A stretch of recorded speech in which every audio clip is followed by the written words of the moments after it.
Hi everybody, welcome to another podcast of ANDROPIQUE MIC TESTING with me, Gavin Phillips. Now today my guest, there's nobody in the fitness industry who doesn't know my guest. Everybody knows him, everybody loves him. He's coming back after I think 5 years to India if I'm not mistaken. And a very good friend, an amazing athlete, and I'm really honored to have him here at the podcast. So let's welcome Freddy Naidu. Thank you, Gavin. Hi Freddy, it's an honor to have you on the podcast. No, thank you for having me. We spoke about this, and I said if I come back to India, I'll be on your podcast. No, it's You're really the good. only one I'm on the podcast with. Thank I had you. a lot of other invitations. I was like, no, I'm gonna go to Gavin. He's Super. good. So this is an He's a good exclusive guy. podcast with Yeah, Freddy. you're a good guy, man. I have to be here. Thanks, buddy. Thank you so much. So before we go ahead and talk in detail of what Freddy Naidu has done, what is he doing, or what are his upcoming plans for the fitness industry, you're an Olympian. You've competed on stage. Yes. And everybody, people say it's difficult for an Indian to get on stage, on stage as in the Olympia stage. How was it for you? How was it getting up there? It was tough. It was tough. Being an Indian, we have to break the mold of bodybuilding. And I started competing back in 2009, right? My dad always wanted to bodybuild, right? Oh. My dad, my grandfather, all my uncles were Indian Air Force. So bodybuilding, working out was in their system. But we grew up very poor, so my dad always pushed me, to learn, to be in sports and fitness. So I'm a third-degree black belt. I did a lot of combat sports. I wrestled through high school and college. Wow. And then after that, bodybuilding came, right? And then an Indian, growing up in America, was also very hard, right? And I'm not that tall. I'm a shorter guy, so I had to be able to defend and protect myself. So I found bodybuilding.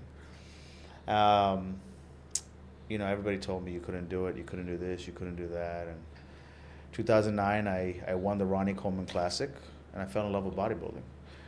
2013, 2012, they launched Men's Physique. I crossed over to Men's Physique, and the judges said, hey, you have a look for Men's Physique.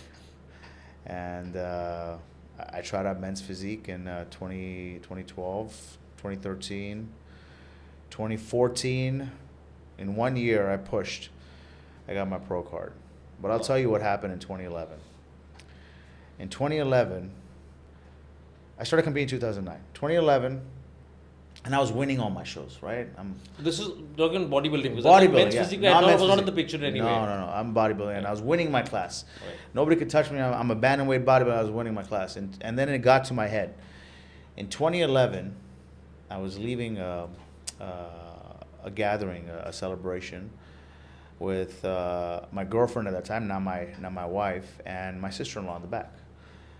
And I was hit by a drunk driver. Oh. At 85 miles per hour, so fast. That's U.S. metrics. I don't know what it is here, but 85 miles per hour. She hit my car, and you watch the movie Jaws, a shark movie, when the shark bites the boat. Right. That's what my car looked like.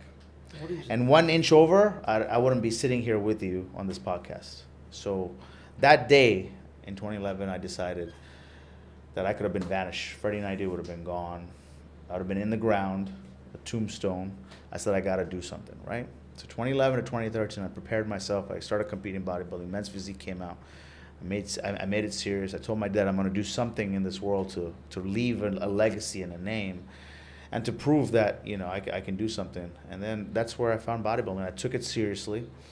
2014, I earned my pro card, the IFBB Pro card. I won my class at North Americans in Pittsburgh. And then I became a pro. 2 years after that, in 2016, I won my first pro show, the Heath Pro Am. Wow. And in 2016, it was the same year I got married. I won my pro card.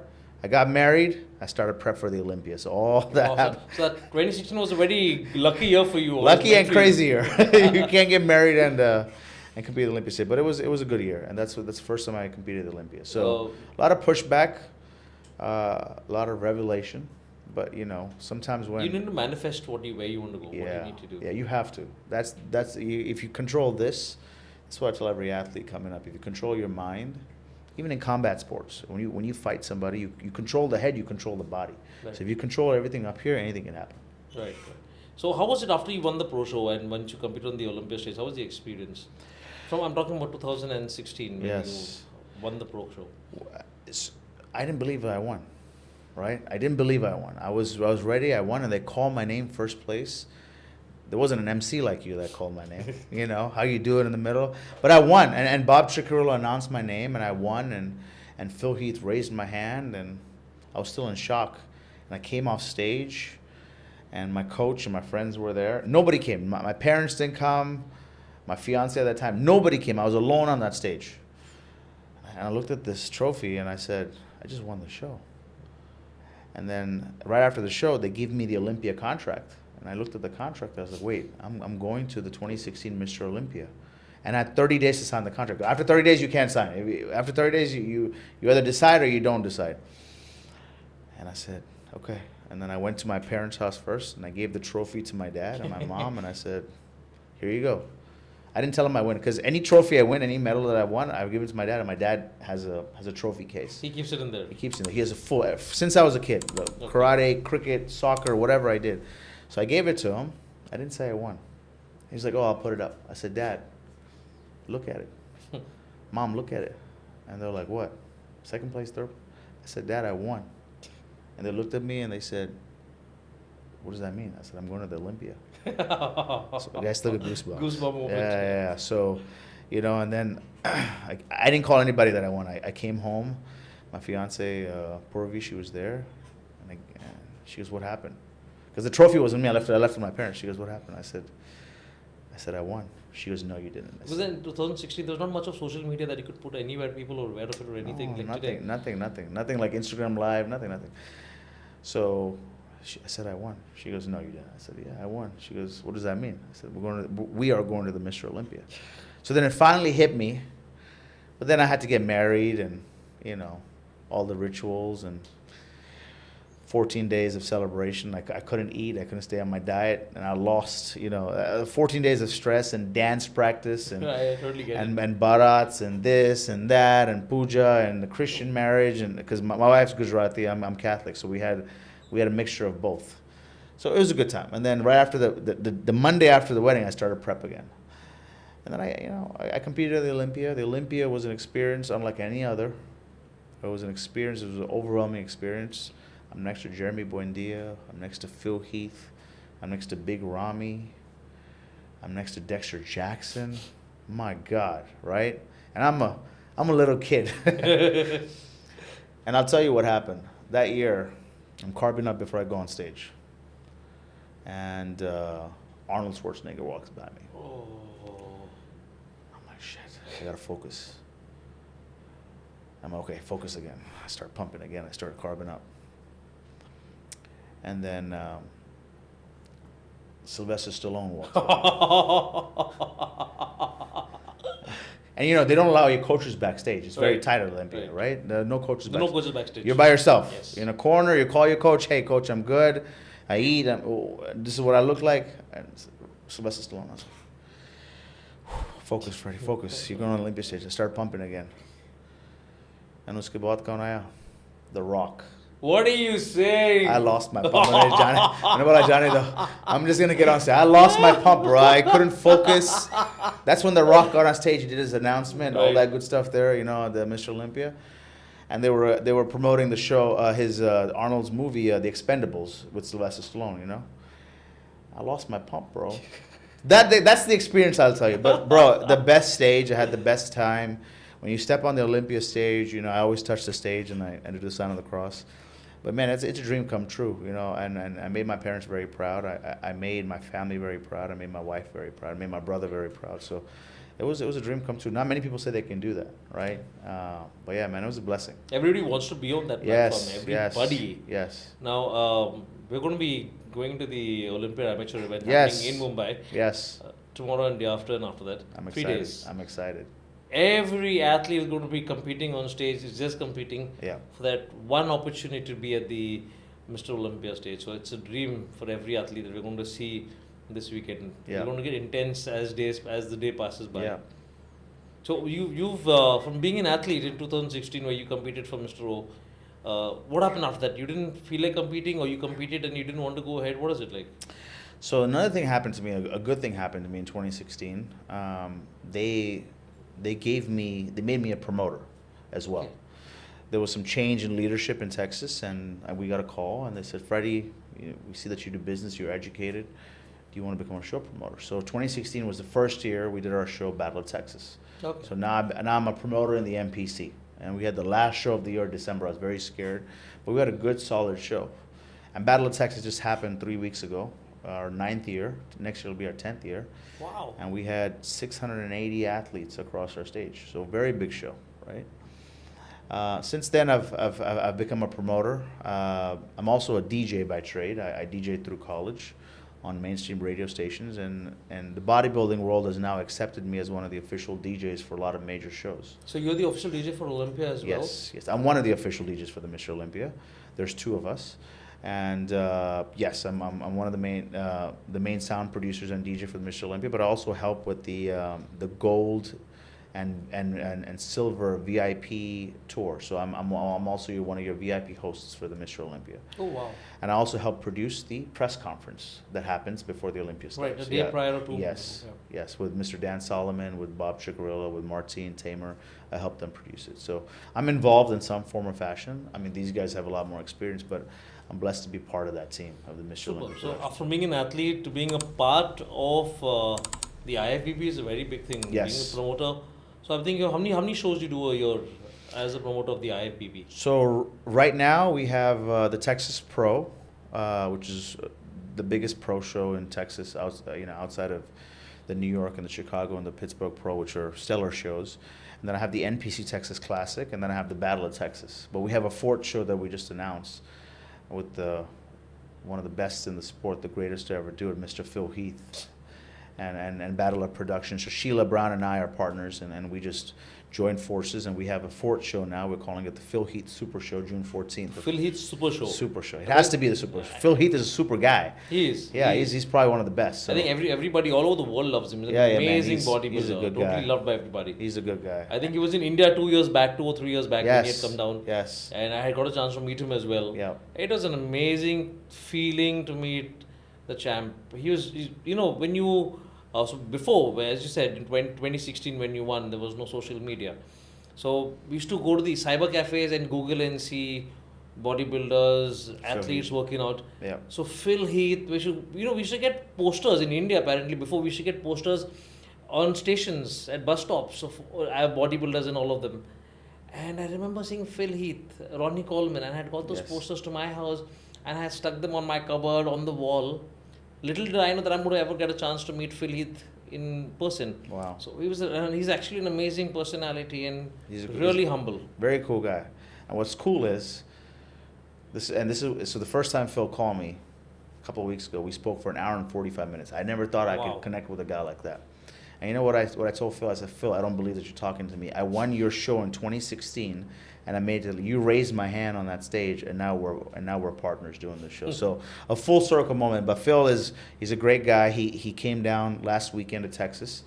I helped produce the NPC Nationals, the pro qualifier. He came down with his business partner, Cassie, and we had a good time. We did a lot of promo video, and it's going to be really exciting to work with him and be in his presence. Right. Man, he's a celebrity athlete. He's one of the top 2% of the world that actually did. 7-time Arnold has, Arnold won 7 times, and Phil has won it 7 times. So nobody holds that record right now. So some people do it once or twice. Phil Heath has done it 7 times, consistently. Yeah, consistently, and he's giving his best every time that he's come on stage. Yes. So tell me one thing: when international athletes come down to India, people go crazy seeing them. Just wait for the moment to have a selfie with them. Yes. How is the craze in America? It's just like that. It's just like that. These athletes, some of the top tier athletes, Phil Heath, Ronnie Coleman, Chris Bumstead, Urs Kalinsky, that's guest posing this weekend. These guys, man, at the Olympia, there's a line out the door. If you're the best in the sport, this bodybuilding world is so niche. Like you said, you have posters. They love the athlete. So these athletes are loved inside and out. They love the style. They love the monsters of the sport, male or female. Whether you're in a bikini division or in a bodybuilding division. Like Sarah Villegas, she's 4-time Miss Women's Physique.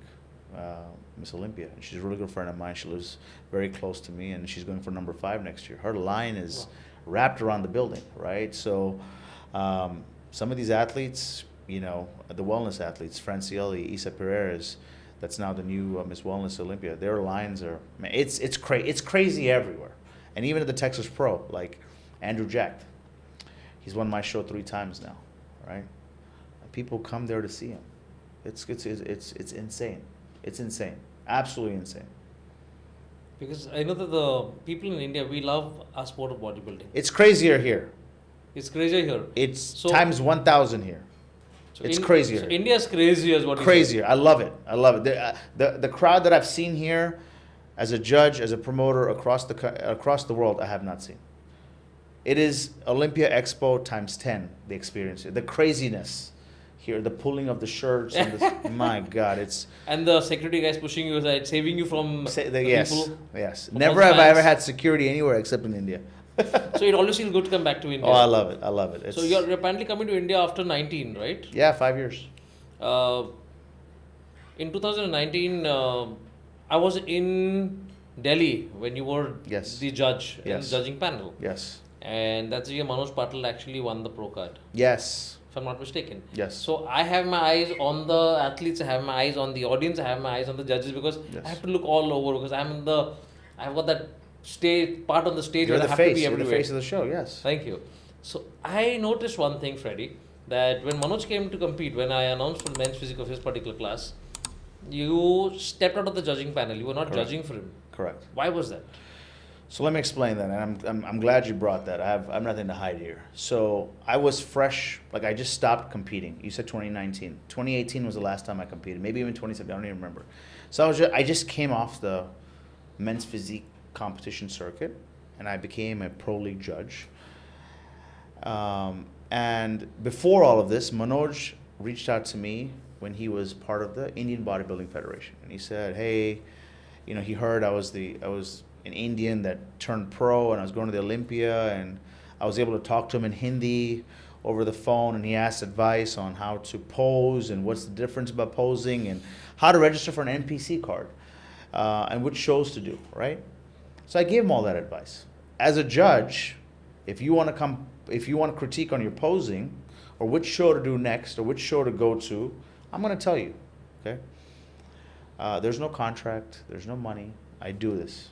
Steve Weinberger for the love of the sport. For love of the sport. I will guide any athlete to the NPC, to the pro stage, and to the Mr. Olympia. There's only one road to the Mr. Olympia, and that's through the NPC. So anybody that wants to compete, I will give you guidance, I will give you critique, I'll fix your posing.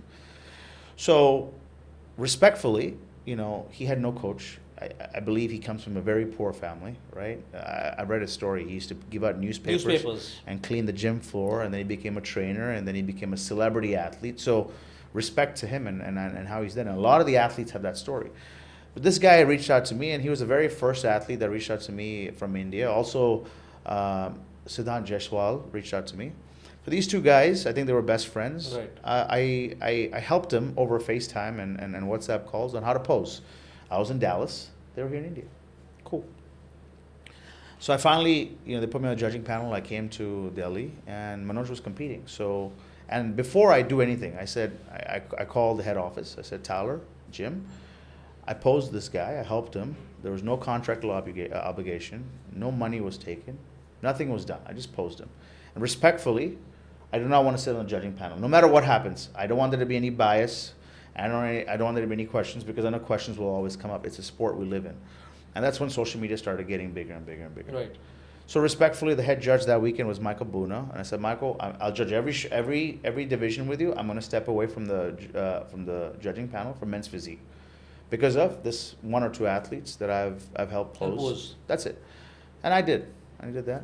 And you know, the best man won, and he won his pro card. That was it. Siddharth did not compete that show. No, he didn't compete. Only Manoj, I think, competed, only and he Manoj, won it. Yeah, and he won it, right? Yeah. So that's out of respect for the sport. That's not showing bias to anybody. And since that day, I've stopped, like, I won't give any one specific athlete that much attention. Okay. I think I was, you know, in my heart, just hearing his story, I just wanted to help this guy. Help him out and see where he goes, right? Because, man, the talent we have here in India, if any of these athletes got a chance to compete at Olympia stage.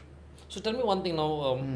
One of the athletes in apparently June when we had our pro qualifier, the pro show in Delhi, an athlete, an amateur who came in, won gold, won the pro card, and won the pro show. Oh yes, I heard about it. Yes. What's his name? Amit Agre. Amit. Yes. So one thing about Amit is he got a chance to be competing at the Olympia show this year, 2024, but he couldn't get visa to come to the US to compete. So see, one of my question to you is, you're a part of the IFBB. Now, at the pro shows, if an Indian wins again and the same problem arises, it's going to be difficult for Indians to come. They're working so hard. Yes. And this is one sport where you have to pump in a lot of money to be competing on that stage. Absolutely. Everybody wants to be competing at the Olympia. And if you're getting a ticket to compete at the Olympia, and if you're not getting visa, it's a little disheartening. Oh, 1,000%. So how can IFBB help these athletes, especially from India, if you win a pro show, help them come to the platform, just to... That's a good question. So as a IFBB Pro League promoter for the Texas Pro, if any athlete international wants to come compete in Dallas at my show, I write them a letter. I say, Gavin, Phillip, you are invited to compete at my show. You, your coach, your wife, whatever else, you guys are my guests. You're going to compete on this date. This is the address. This is the airport. And I sign. It's a letter of invitation, okay? And usually 99% athletes submit that with their visa, and they come. Now, I'm not sure why he didn't compete, because who's the wheelchair bodybuilder that came? Anand and Rajesh John. Rajesh. I saw him at check-ins. He's Indian. Right. He got a visa. Right. How did he get a visa and this guy didn't? So whatever Rajesh is doing, I think needs to be shared, because Mr. Arnold too. He's on the these guys have. Anand also has been there. Yeah. So how are they coming and this guy can't? So something is not right. So I think these athletes need to talk to each other, because I don't know the government policies here, but even the Mr. Olympia, they're able to write a letter. If you win, if you are qualified for Mr. Olympia, on the Olympia on MrOlympia.com, you can request an invitation letter, and they'll get an invitation letter. So I'm not sure why he missed it. Because as soon as you win, you have to start that process, because I know it's a long process. The reason I'm asking you is because, as I said, every athlete's dream is to be at the Olympic stage. And everybody was on their feet when Amit's name was called out, when he won the pro show. For sure. We were so happy. I was so happy that an Indian won the pro show and is going to be representing India at the Olympia. Yeah. So we all had our eyes to him, waiting to see him. Yeah. And all of a sudden, when he said that my visa got rejected not once but 4 times, since your part, that's the reason I wanted to ask you as to why can this issue be solved. No, you said there's an invitation letter that can be sent. Yes. So these pointers have to be put out. I think he had a letter with him. He had an invitation letter, which he still went and still did not get a visa. But bro, if you I'm no government official. I don't know Indian government. Like if he got rejected 4 times, why did he get rejected? Right? 4 times. 4 times. How does that happen? 4 times. There's something else that's going on, right? There are athletes that come from across the world. Some countries, I know they block. You see a lot of the Arab countries, they get blocked. And that's not up to us, that's up to the government. Correct. But if he gets rejected 4 times, let's just have a conversation. I mean, is he competing this weekend? He is competing this weekend. So let's talk to him in person. I'll connect him to you. Yeah, let's talk, because why did he get rejected 4 times, and then Rajesh is... So apparently, I had him on the podcast, and what he said is, saying I got rejected, and they didn't tell me the answers, the reason why I got rejected. So I really have no idea. If I know, okay, this is the reason I'm rejected for, I will work on it and come back better this time, or I'll get those documents which are missing. But he was not told exactly, so... Yeah, that's tough, because... the first try has to be the best try. You submit all your documentations, every letter, every photo, whatever you have to do. If you have to pay, make all those payments and you submit it. If you get rejected the first time, then it's, if you're the immigration officer, you're gonna say, Mr. Gavin, what happened, right?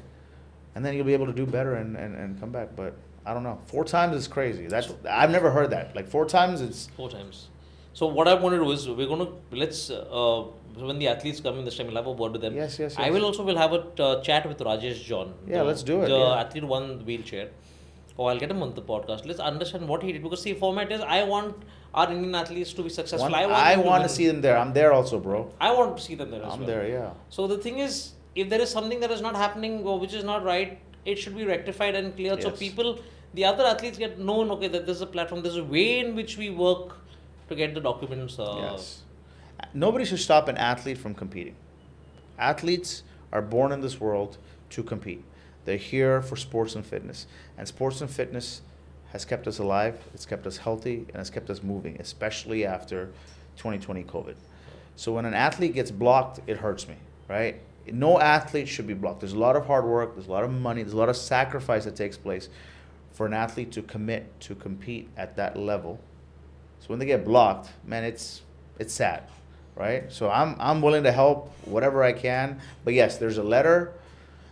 See, I'll always say this, and again, we'll talk to him. And the minute you get your Olympia qualification, whoever wins this show is, if it's an Indian and if you're from Russia, whoever you are, the day after you get back to your home, you start that immigration process. Don't wait. Don't wait. If you're telling me you start an immigration process 30 days before, that's not possible. That's gonna happen. That's not possible, Not bro. gonna This is December. Next October is Olympia. You have almost 10 months, 11 months to do this. Start right away. Start right now. Like, don't wait, right? That's the only advice I can give. Right. Yeah. Okay, so tell me one thing. In 2016, when you won, men's physique was just growing at that point of time. Yeah. Who was there to coach you at that point when you started off into men's physique? Because you were a bodybuilder, you joined it as a body, started your profession as a bodybuilder. Mm-hmm. Then you moved into men's physique. Was there anyone to coach you at that point of time? Well, if you're a bodybuilder or a men's physique athlete, you still train as a bodybuilder. So my training and diet was bodybuilding.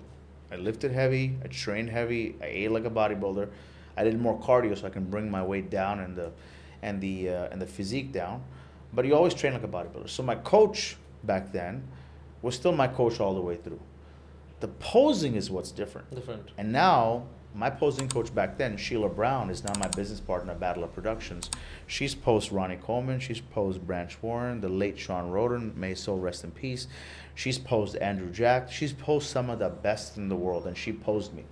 So when that posing comes into play, that's what makes you men's physique. There's no side chest, there's no front double bicep, none of that. So that's who led me into learning men's physique, the smoothness, the posing. And I come from a dancing background, right? So posing came to me naturally. Yeah, you're not stiff. You have a flow. But yeah, I mean that's how I got into men's physique, you know. And then judges. I wasn't a judge back then, so I always went to the judges, right? We had judges in Texas, and I said, "Hey, show me how to pose. Where does my hand go on my hip? How should I turn? Should I flex my chest? Should I open my lats?" The judges gave me criteria, just like I helped Manoj. Right. So the judges gave me a critique and criteria on how to pose, and that's how I learned. And then when men's physique started developing, you know, Jeremy Buendia, Mark Anthony, the first men's physique, I'd watch the YouTube videos, right? I watch YouTube videos, I'll watch photos, I see magazines, and I say, okay, that's what they're doing. And obviously it evolved since then, right? But yeah, that was my learning curve for men's physique. All the way I think through. It has grown drastically all over the world apparently. Yes, it's one of the largest growing divisions alongside bikini, bodybuilding, and classic physique. Men's physique, it's an attainable body that anybody can then get. The normal person, and in this case, if we're talking Indians, they can get into this division. Nobody's gonna walk around like Phil Heath, 280 pounds, or Andrew Jack, 299 pounds at my show. It's practically impossible, right? I think when Andrew comes to your show, it's insane. Every time I'm sure you have a lot of people flocking him, just wanting to interact with him. He's like a monster. We call him. He has the label King of Texas right now. That's his title, King of Texas. And if he wants to keep it, he has to come back. I don't know if he's going to come back. Hopefully, he's watching. He'll come back. I'm sure he will. Because we all love to see him pose. We all love to see him. Oh man, he's probably they call him the Mona Lisa because his posing, he hits a full split on the stage. His posing is. I felt bad for him at the Olympia. It wasn't me. I wasn't the DJ, but his music and Brett. We are the two main DJs. We were not the DJs that did the music for the routines, but whoever pushed play messed up his music, and I felt very bad for him. Because he's one of the best posers on the Olympia stage. Yeah, because I think when you're posing on stage, you want your own track to play. For you sure. go and flow with it. Yeah. For sure. So, Freddie, one thing now, you're going to be this weekend at the IHFF Olympia Amateurs in Mumbai. Yes. If any athlete wants to come and have a word with the judges, are they open to come and have a word with the judges before the event, after the event? So, criteria, respectfully, we like to give feedback after we've judged you. We like to give feedback after finals, because we don't want to talk to you before scores come out. So we always say, athletes, we're always going to be there. Do it in person. I see you. I remember your face. I remember your physique. I remember the color of your trunks. Talk to me in person. So absolutely 1,000%, they can always come. There's an athlete always asks me, "Oh, sir, can you give me feedback before the show?" In my mind, you should already be ready. In my mind, your coach should be right there with you. In my mind, and my personal opinion, anything I tell you the day of check-ins, the day before the show, is not going to change your physique. The work is done. You have to present yourself on stage. We're going to judge you in the division and category you're in, and we're going to score you. And then if you place first, second, third, fourth, fifth, 16th, 20th, last place, whatever, we'll give you feedback on why you place like that, because we're comparing bodies. Correct. But I can't give you feedback that's going to change your placing or anything that's so detrimental at check-ins. That's going to be important. The work's already done. If you did your homework, the work's already done. There's nothing I can tell you. I can give you criteria on posing, but at that point, at that point you can't say anything till the entire event is actually over. Correct. Yes. Right. So one thing, how important is having a good trainer for an athlete? 1,000%. It's a coach. Hi guys, I hope you're really enjoying the podcast and the conversation that I'm having with the guest.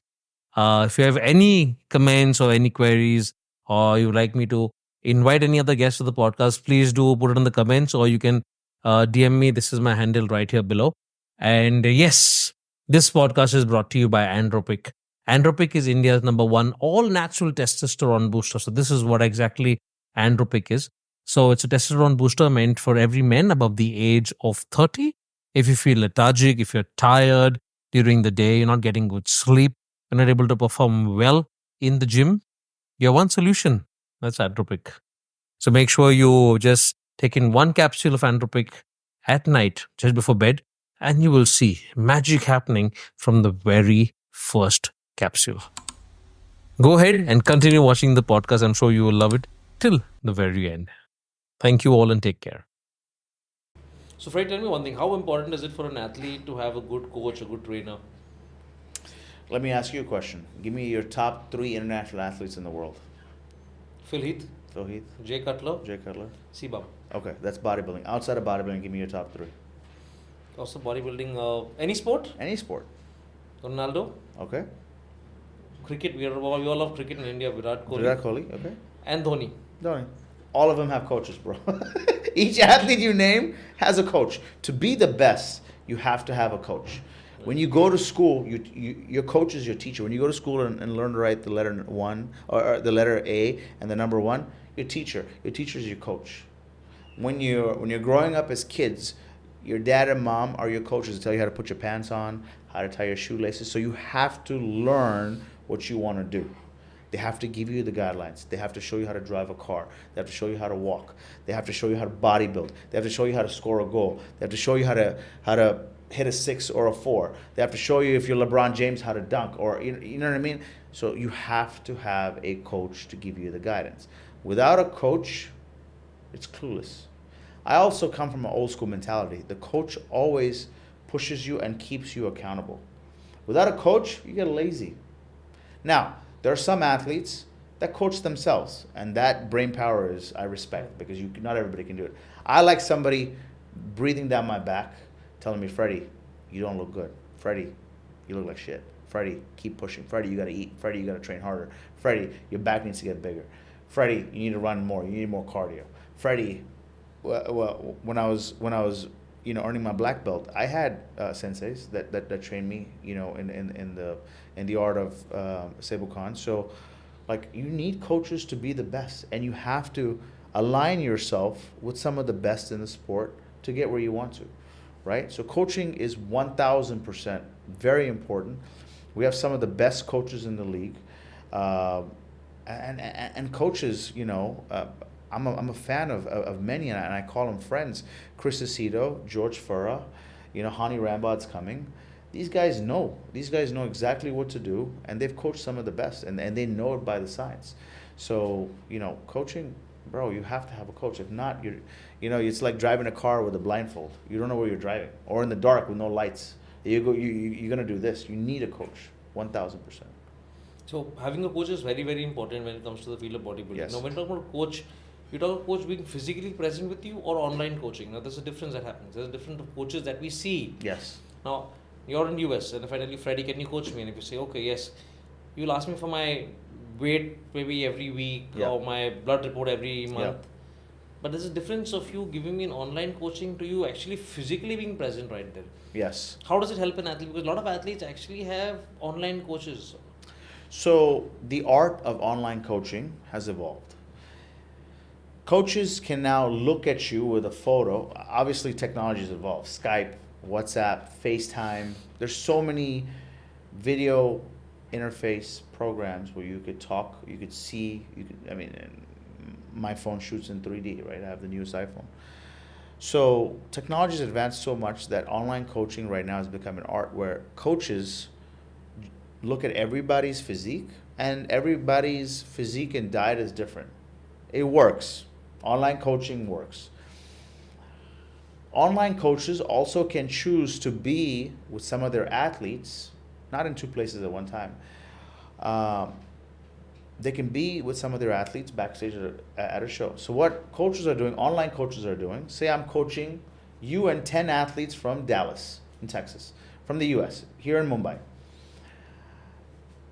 What I'll do is strategy. I'm going to coach all 10 of you. I'm going to prep you guys for 24 weeks. And guess what show is in Mumbai? The IHHF Shiro Classic. And I'm going to put all my athletes in that show, and I'm going to come to that show. So now, I online coach for 22 weeks. Everybody has the same plan. Everybody looks good. I'll come here a week before. I'll train with you guys. I might come here during the 24 weeks. We'll train one-on-one, or you guys come to me.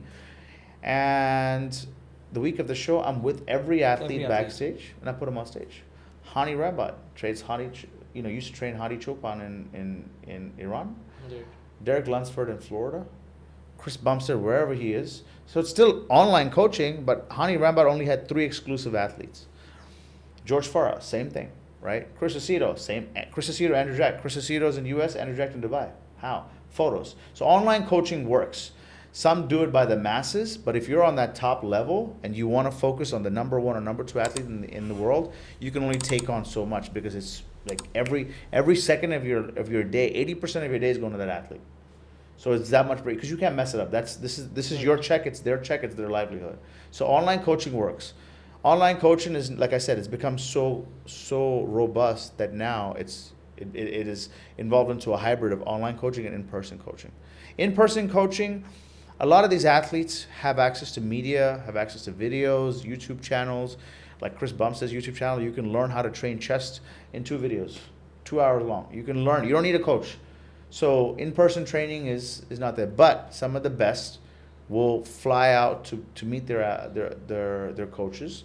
But you also have to have that mature mentality that Gavin knows how to train. Gavin is a professional bodybuilder, and he knows how to train. I'm there just to tweak him just a little bit more chest or back, or I'm going to assess some things. That's it. So that's where both coaching lives in today's world. So there are ways, there are ways how online coaching actually happens. Right, superb. Yes. Now, do you also coach your members as well? No coaching. I do not coach anybody. Personally, I don't have the patience for coaching. I have a patience for a lot of things. I don't have the patience for coaching because, no disrespect to a lot of athletes, where I grew up, I was very old school. My coach said jump, I jumped. If he said jump 10 times, I jumped. If he said jump 20 times, I jumped. If he said do 100 push-ups, I did it. These days, athletes, if you're my coach and you say, Freddie, do 20 push-ups, I'm like, why 20 push-ups? If you say eat this chicken and rice, you'll say why? So why? If your coach is your mentor and your teacher and your guru, just follow it. Don't ask questions. Yeah, so I don't have the patience to coach. And respectfully, I respect a lot of coaches that have the patience. I'm good on this side. And I'm also, as a judge with the NPC and the IFBB Pro League, it's kind of clean to keep that free and clear, right? I can always give critiques, I'll always give feedback, but I don't want to get involved with coaching. I'll always refer people to coaches. Like if you're a bikini coach and you're coming to me, hey Freddie, I need a bikini coach, I'll recommend. If you need a classic coach, I'll recommend. If you need bodybuilding, I'll recommend. I won't coach anybody. Okay. Yeah. So now people come to the gym most probably, and everybody wants fast results. Okay. If someone wants to lose weight or someone wants to jump on stage to be competing at a bodybuilding show, everybody wants fast results. And if you see them on stage, you maybe see them once, but you never see them again. Why does this thing happen? Does it happen in US as well, where you get to see new athletes every time? Yes. Let me give you a theory. What time do you wake up in the morning? Around 5:45, 6. 5:45. And what's the word you use? You just called it fast results. Right. Fast results. Yes. So you wake up at 6:30, say 6 a.m. If I came to you in your bed and I shook you, I said, Gavin, wake up. What's going to happen to you? You're going to be like, what just happened? What happened? You're going to have palpitations. You're going to be... Exactly. If it's over, it'll take some time to get back to what has happened. When you start a car, my dad always say, start a car, let the engine run. Engine run. When you wake up somebody that fast, kya ho jata hai? Like, Freddie, get away from me. So when you do it so fast, you leave bodybuilding. When you do it slow, I started competing in 2009. I retired in 2018. That's almost 10 years. So when you do it slow and you learn, from 2009, I got my pro card in 2014. You do the math, how long it took me to get my pro card. So some are genetically gifted, get your pro card. But when you do it fast, you shake your, you shock your body, and the body doesn't know how to respond. It doesn't know how to adapt. It doesn't know how to realize that my body is changing. I'm getting bigger. I'm getting more conditioned. I'm getting more shredded. When you do it fast, you put your body under so much stress. Just like if I came in front of your face and just shook you and said, Gavin, wake up right now, move, give me coffee, take me to the... Bro, you're going to be like, Freddie, get out of my house. Get out of my face, first of all. That's the concept. If this fast results doesn't work. The results is as fast as you want to work, but don't make it fast results. Train hard, eat right, and then obviously do everything. Sleep is more important, water is more important. You work out, how long can a person work out? Hour, 2 hours. That's what? 5% of your day? 95% of your day you have to eat and to keep your body alive and drink and rest. If you don't do 95%, nothing else matters, right? So it takes time. But what I'm saying is this fast result concept, it's not going to last you forever. That's why people get into shape and then they get out of shape. That's it. You get a lot of people apparently hitting gyms just before, I think, monsoon time. Oh, for sure. The reason in India, I have to go to Goa in December. Goa, I want a beach body. Beach, bro. So they end up taking drugs in their body, Yeah. which is not actually meant for them because they're not an athlete. Correct. But apparently end up having issues, and then the entire focus is that because you work out in the gym, you end up having a heart attack or you end up collapsing. But no one knows the story, what is behind it. There's always a story. Is the story there the same in US, where people are into unwanted things just for the sake of it? See, and I always like to answer your questions with a concept. Is this mug on camera? Is this mug on camera? No. Okay, I'm gonna pick up this. Can I pick up this Yes. mug? Okay, this mug. I say, Gavin, you drink this mug, you're gonna be better than Arnold. And I'm such an influential guy, you're gonna drink it. Yeah. That's what the power of this mug is. So if I tell you, Gavin, this mug has the potion to make you the best bodybuilder and get you the beach body for Goa, you're gonna drink it, bro. Absolutely. So it's the power of influence, the power of social media, it's a power of all these other integrations that the world is confused about. And in today's world, if a 14-year-old child can get access to the internet and he sees Freddie Naidu eating 30 pieces of chicken, he's gonna do it, and Freddie Naidu looks good. There's a lot of BS in this world, but if people pull back and actually open a book and read, drugs are not needed. I always say, if you choose to do drugs, make sure your body is pushed to the limit. It's like a NOS tank. You watch the movie Fast and the Furious when they release the NOS tank? Your body has to be pushed. You're on the gas pedal 110 miles per hour. Then you release the NOS tank. Then your body will go, right? And to some extent, you have to take performance enhancement drugs. And I'm not opposed to anybody taking it or not taking it, but don't abuse it. I use hairspray. I have good hair. He has even better hair, but I have good hair. But if I use too much hairspray, one day my hair is going to fall. So too much of anything It's going to be harmful. is going to be harmful. Yesterday I ate at a beautiful restaurant, Shilpa Shetty's restaurant, Baston. Beautiful. But they bought me this lamb dish. My God, it was so spicy. I can't do spice. I was crying. I was sweating. If I ate so much of that lamb dish, I wouldn't be sitting here next to you right now. 'Cause you know what I'm saying is too much of something is going to ruin your body. If you drink too much water, you can self-drown. If you go into too much water, you're going to drown. So when you take too much of anything, whether it be a drug, too much speed in a car, and you lose control, you're going to lose control no matter what. That's what I say. Some of the best bodybuilders are Dexter Jackson, Arnold Schwarzenegger, they're still alive. Phil Heath, they're still alive. They had, I'm not saying, I can never allegedly say that they used anything, but in the event they did, it was controlled and they're still alive. So when you see normal humans fall in the gym, did they take the right product? Was the product clean? Did they take too much of the product? They're trying to go to Goa, so have they not eaten in 4 days and taken product? The product already puts your body in overdrive. Your heart is already beating. You're trying to work out. You're strained. Family stress, job stress. You take this performance enhancement drug. You're pushing your body into overdrive. Of course, your body's gonna fall. So when I see all of these BS videos that people say that bodybuilding has caused you to fall and die and this and that, that's incorrect. There's always circumstance that has pushed the body to do that. The body is a battery. If you don't refuel, if you don't charge the battery, it's going to die. Okay? You do systematically. Yes, it's going to stop. It's going to stop. At shows, when I produce these shows, and that's why I love my team, I maybe walk 30,000 steps in a show. That's like, I don't know, 6-7 miles in a show. I'm walking nonstop, and I won't eat, but they'll stop me. And one show, man, the lights, you know, I got dizzy and I had to sit down, and my chest was hurting, and they had EMT. They did a full EKG on me, and they said, "Freddie, when's the last time you ate?" And I realized the last time I ate was the night before. I'd gone almost 17 hours no food. So I have to eat. So that's what I'm saying. Even the smallest thing for the normal person can affect you. But too much of anything, if it's abused, will affect you, bro. It will affect you. That no matter what. That's it. Like as I said, fast results. There's a drug called Ozempic. Yeah, that's which BS. People are consuming. What is your take on Ozempic? I'm no doctor, but Ozempic is a drug that shrinks, that decreases your appetite. The way it decreases your appetite, and I might be completely wrong, but this is obviously self-taught knowledge and people that are sharing this with me.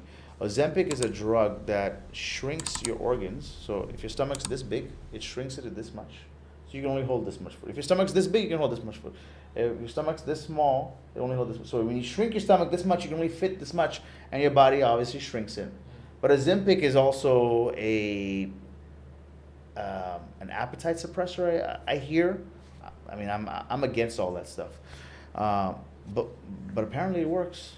But I also hear it shrinks every other organ. It can shrink your kidneys. It can shrink your heart. So why even mess with it?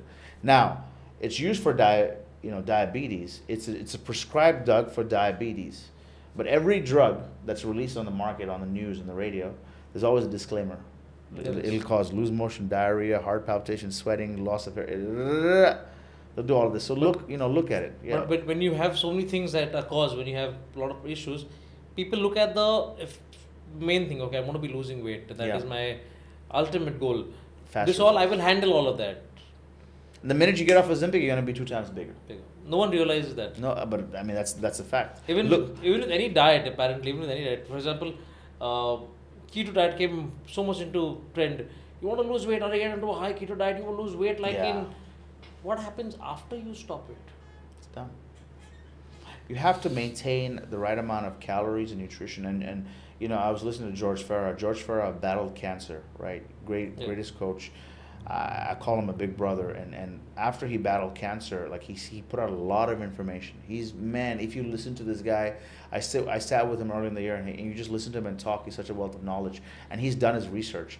So like in my coffee, I used to use stevia, the fake sugar. Right. I stopped. Right. Stevia is a natural cause for cancer.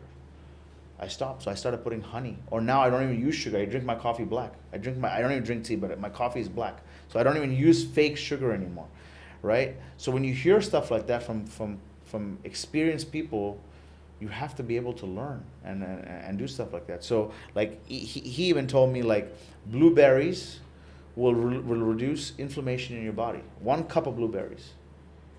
Who knew that? So now my daughters eat blueberries. I eat blueberries in the morning. It's just it will drop it will level out your natural insulin level, is what he told me, and overall reduce inflammation. That's crazy. Wow. That's crazy. You just got to listen to and go. He has podcasts. He has videos. Just listen to him, bro. No, George Farah is amazing. He shares a lot of knowledge apparently. Yeah. So instead of wasting your time on Ozempic and a commercial, do your research on what fruits and what vegetables and what meats and what carbs work for your body. Get your gut health. So, like I was saying, I think everything starts with your gut, right? So if your gut health is controlled and it's maintained and you know what's happening in your gut, then you're able to eat the right types of food. That's the most important. That's the only way you're gonna know what your nutrition is, the nutrition value of it, and the benefits of what you're eating. Right. So let's do one thing, Freddy. Yes. Let's go into a very chilled out session in the podcast. Okay. It's called Never Have I Ever. Oh yeah. So That was a college game. So best thing is I've not shared the questions with you, so you're unaware of it, right? Yeah. So this is how it goes. If you've ever if you have ever done it, you tell me. If you've not done it, no. Got it. Okay. So welcome to this game called Never Have I Ever on Andropique Mic Testing. Now the first question to you is: have you ever felt insecure on stage? Absolutely. And you want me to tell you why? Yes. Well, I mean, the first time I ever got on stage, I was a bodybuilder in bodybuilding trunks. I was half naked on stage. Of course I'm insecure. I don't even know if I was in shape. So yes, very insecure. Okay. Have you ever, before you were dating a wife that you're married to, did you ever date a fellow athlete? No, never. Never. Okay. Have you ever regretted a decision? Yes, a lot of decisions. But you have to live with the decision. Business deals, I mean, regrets happen all the time. But you have to be able to own them and move along. Okay. Now, in today's world where cell phone becomes a thing where everybody has one and you're so engrossed into it whether you have something to do on it or not. And when you're on your phone, you're very good in procrastinating things. Have you ever procrastinated anything? Or have you ever procrastinated something important and said, oh, I should have done it at that point of time, now it's too late or something? If you ask my wife, she'll say yes. No, I procrastinate. Some things in my mind, and this is what I have the hard time juggling, is what is important or what's not. There's always work, and I see work, my family and my parents and my kids all on the same level. But what I need to do is put my family first and then everything else, right? So when it comes to procrastination, it's not intentional, but it happens that way because I'm drawn over here versus my wife and kids and my parents, or anything else. Or even my religion. Like I have to make sure that I keep God and my parents and family first. So yeah, also balanced. Yeah. Yes, yeah. When you were competing, have you ever broken any rule? Never. Follow the rules. By the book. That's how it should be, right? By the book. Yeah. When you were on prep, you had to be on a very strict diet. You said you had a coach telling you, have 1 glass of water, you have 1 glass of water, 10 push-ups, 10 push-ups. So was there any time where your coach told you, okay, Freddy, do this, I will just come in a bit, and you cheated on whatever he said, you didn't do whatever he said, or you did half of what he said? Did that ever happen? On prep, never. Prep ke baad, sab kuch. I never followed it. Like his off season, never followed it. But on prep, I was always on point. I never cheated. Never cheated. Never cheated. Okay, we've spoken on this prior, but I'm just going to get this back again. Sometime back you just told me you never starstruck by anybody. But apparently when you competed at the Olympia for the first time, you saw Arnold, then you saw Sylvester Stallone, then you saw Dwayne. So did you ever get starstruck at a point in time and said, wow, these guys are all right here? I think I need to have a selfie with them. I don't have my phone or something like that happened to you? Nay, I don't think I'll ever do that. Pick up the phone and bother people because, in the DJing world, I've been with many celebrities, right? Especially music celebrities, Ludacris, Snoop Dogg, Diddy. Well, I should say Diddy, but yeah, Diddy at some point. Usher, we just met Usher. Kevin Hart. So I've met some of the best celebrities back then. They're also human and they're bothered by people picking up cameras and paparazzi. So I never pick up my phone. Now, I'd rather, if you're a celebrity, Gavin, which this guy, he is a celebrity, I'd rather do this with you and talk to you versus, hey, can I take a photo? And then if it ends up becoming a photo, cool. But if it doesn't, I value the conversation. This makes more sense. Much more than a photo, yes. Totally agree with you. Yes. I remember once at the IHFF, I think in Delhi or in Mumbai, I'm not sure of it. You had come to Mumbai as well, right? Mm-hmm. We were walking out of the stage area, and all of a sudden you had a huge number of people coming just to you to get photographs, to get selfies, and you were like, okay, what am I supposed to do? Where am I supposed to do? And I think there was 2 security guards who came in and just saved you at that point of time. Yeah.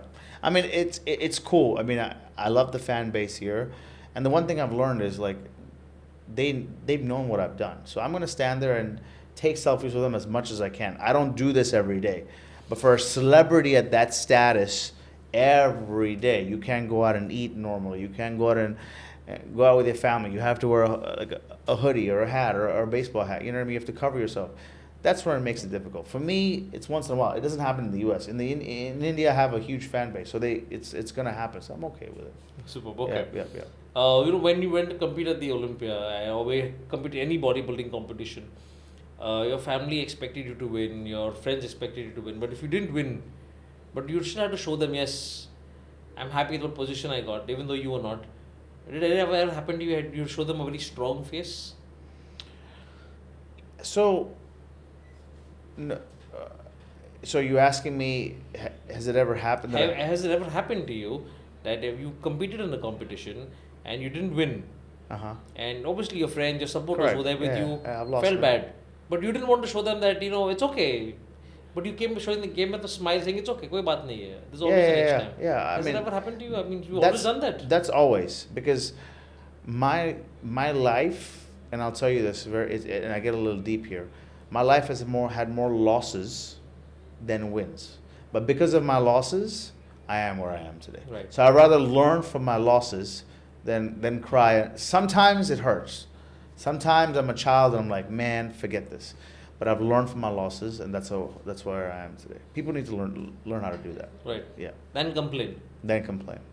I mean, you can complain, but like still learn from it.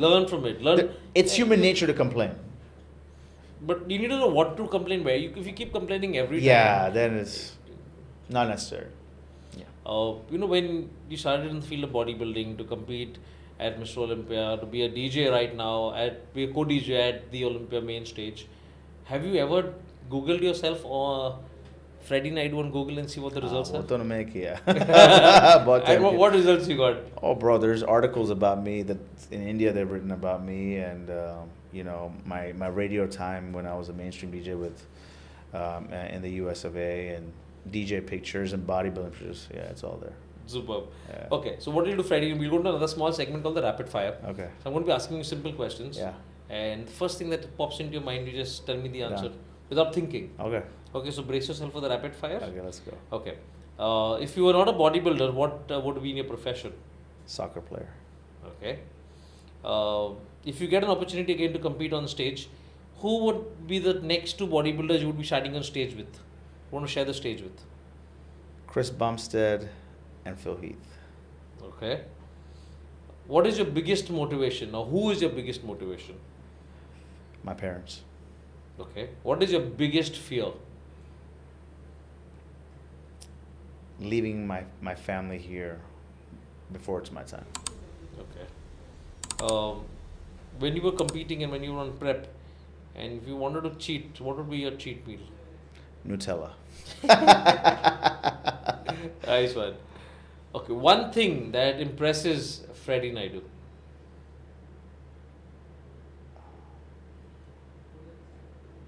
Wow.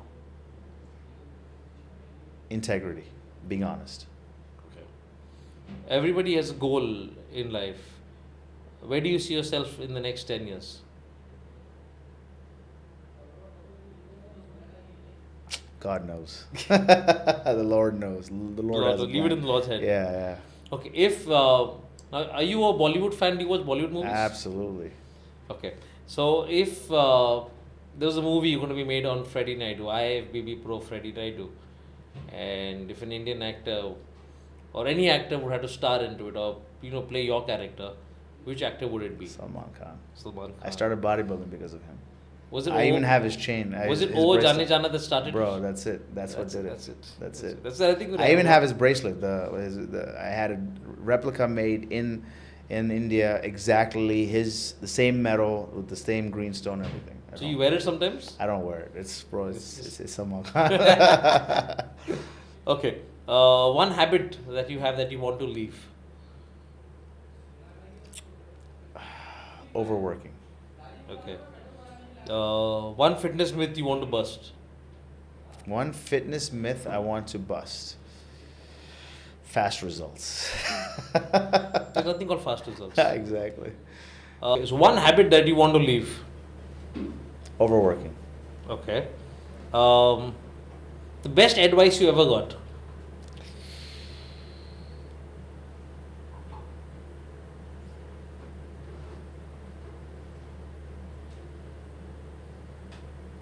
The best advice I've ever gotten.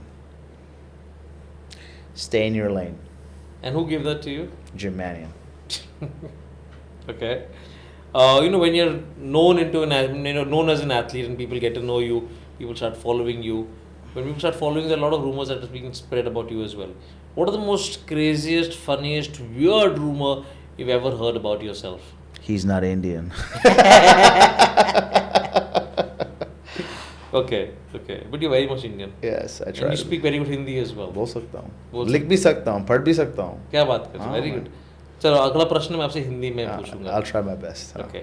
अगर आपको एक super power दिया जाता है, तो क्या super power होगा? Hulk जैसा. Hulk जैसा. Okay. Now you've been following Indian bodybuilders for a very long time, and you know a lot of them as well. Who's your favorite Indian bodybuilder? I don't want to keep his name wrong, but he's a bodybuilder.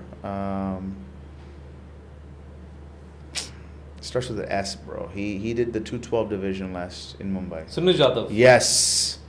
Sunil My Jadhav. God. If he comes in peeled, Jesus Christ, he will be very dangerous. He has one of the best physiques I've seen you said bodybuilding.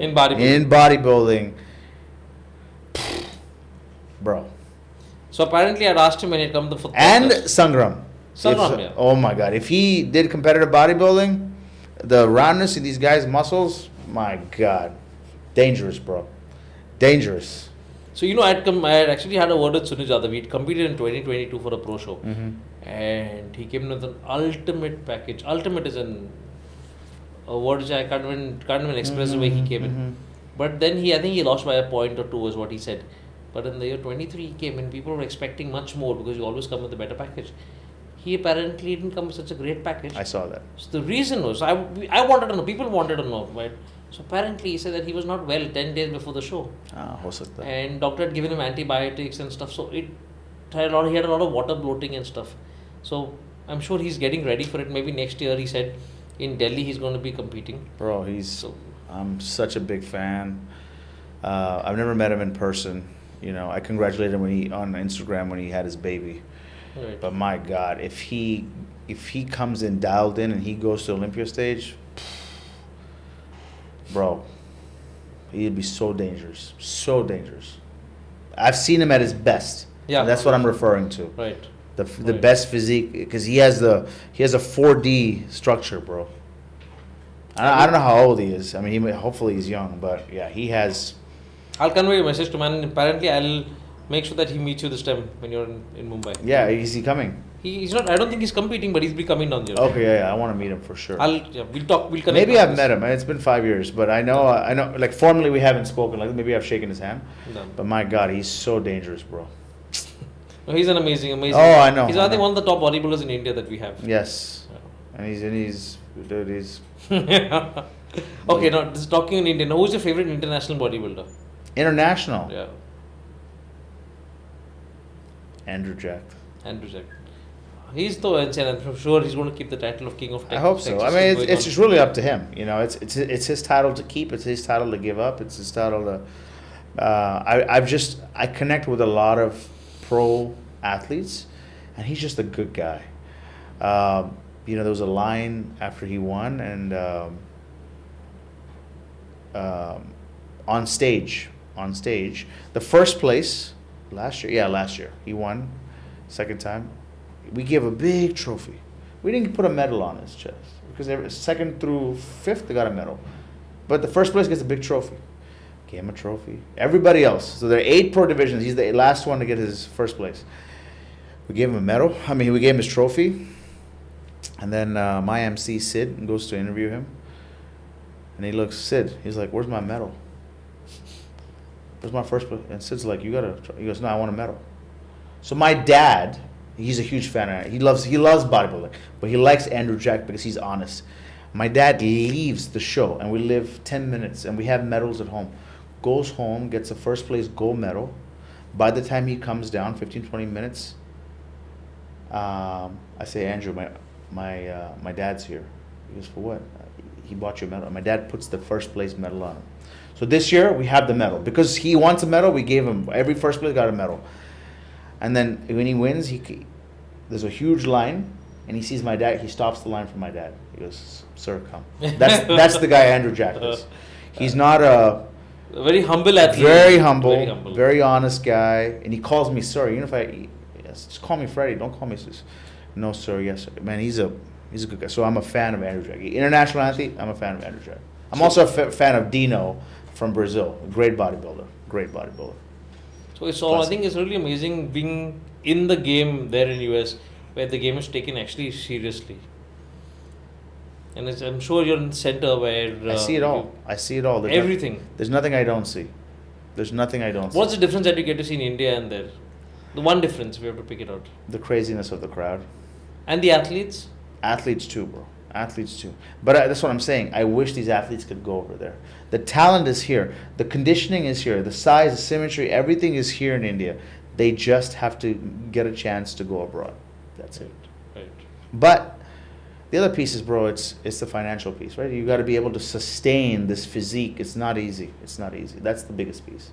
So hopefully the economy changes, you know, in 2025. That's what we're all hoping, internationally, even in America, and then it helps everybody. And also we get to see more athletes on the Olympia stage as well. Yeah. Cool. So Freddie, on a very light note, a small request. I've got this mug here, and I've got a marker. I would want you to give me a message and your autograph on this mug. Can you do that, please? Okay. Yes, absolutely. Just for you. And you know what? I'll even say this. If there's an athlete, and I'll do this officially on your podcast, if there's any athlete that you pick that I have to help out to get to the Olympia stage, whether it be financial, as much as I can, I will help. Exclusively on this podcast. Thank you, Freddie. Thank you very much.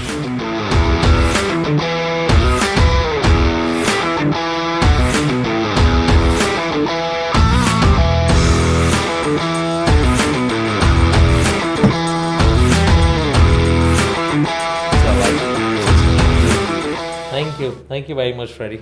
Thank you so very much. So, you removed time. You just came in from US yesterday, and you're still jet lagged, but you still removed time to come be on the podcast. For you. It means so much to me. I have no words to express it. A small, very small token of appreciation, bro, from me and my entire team. Thank you so much. Hope you like it. Thank you so much. It's not very heavy. It's light. I'll thank you. You don't have to do this. No. I came here because you're a genuine guy. And thanks. But it meant a lot to me. Thank you. It meant a lot to me. Yes. So thank you very much, Freddie, for being on this podcast. It means a lot. We're going to be connected again for the next 3 days. We're going to be on the stage, and during the event, we're going to have a blast. And this is just the beginning of this weekend, apparently. No, thank you for having me. It's an honor to be here, bro. It's an honor and privilege to be here. So thank you. Thank you, Freddie. Thank you very much, and see you soon. My man. Thank you.